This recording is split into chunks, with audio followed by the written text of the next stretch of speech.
Един неразделен клас с радостни песни и шеги, дълго гласеше града след петия час.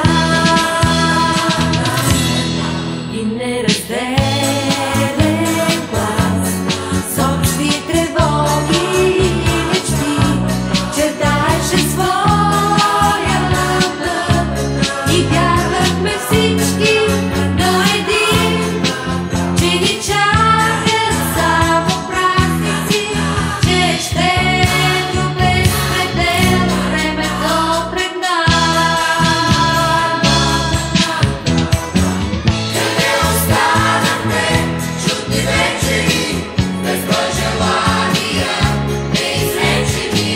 Къде сте мигове пожелавани с откровения незабравени цял живот? Един неразделен клас с радостни песни